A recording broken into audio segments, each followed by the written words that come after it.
د جملې اسمي ترکیب چې دی او یا د هغې ترجمه د مشکله نه وي، خو ځینې وخت کې طالبان په دې کې هم ښخېږي او یا ترکیب نشي کولی یا ترجمه نشي کولی. نو جمله اسمیه چېرې د هغه جمله چې د هغې اولینی جز اسم وي او دویم جز چې د هغه اسم وي او که فعل وي چې هر څه وي. لکه الله رازقون، په دې کې اولینی جز چې د اسم دی او رازقون دویم جز هم اسم دی. خو خالدون علمه، په دې کې اولینی جز چې دا اسم دی او دویم جز علمه چې دا فعل دی. اوس جمله اسمیه ترجمه چې کله کوي نو د هغې ترجمه د هغې طریقه دا وي چې اول به ته د مبتدا ترجمه وکړي او بیا به هغې نه بعد د خبر ترجمه وکړي او په اخر کې چې اردو کې د هغې ترجمه کوي نو هی به پکې ولګوي، او که په پښتو کې ترجمه کوي نو پښتو کې مو تقریبا هی دپاره دی لفظ استعمالو.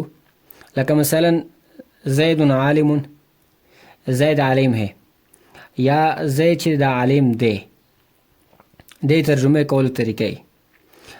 لیکن د ترکیب چې کوم دی نو هغه به یې داسې کوي چې زید مبتدا او عالم خبر، مبتدا د خپل خبر سره ملاو شي جمله اسمیه خبریه. دا یو مختصر شانی ترکیب دی. لیکن جمله اسمیه چې دا کثیر الاستعمال دی، د ډېرې صورتونه دي، په ډېرو طریقو باندې رسي.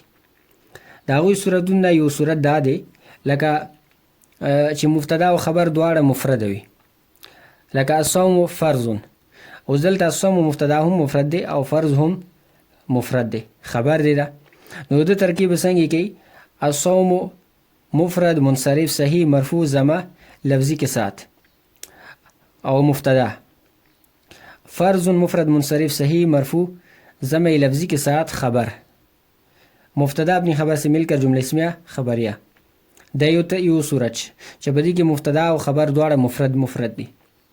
دویم صورت چې مبتدا مفرد وي خو خبر مرکب اضافي وي، لکه مثال په طور باندې ابراهیم خلیل الله. اوس دلته ابراهیم چې دا مفرد دی چې دا مبتدا دی، لیکن خلیل الله دا مفرد نه دی، دا مرکب اضافي دی، هغه نه بعد به خبر جوړیږي. نو خبر چې دا مرکب اضافي دی. اوس به دې ترکیب څنګه کوي؟ ابراهیم غیر منصرف مرفوع ضمه لفظي سره مبتدا، دا خو مبتداش. خلیل چې دی دا مفرد منصرف مرفوع ضمه لفظي سره مضاف، او لفظ الله مفرد منصرف صحیح مجرور کسره لفظي سره مضاف الیه.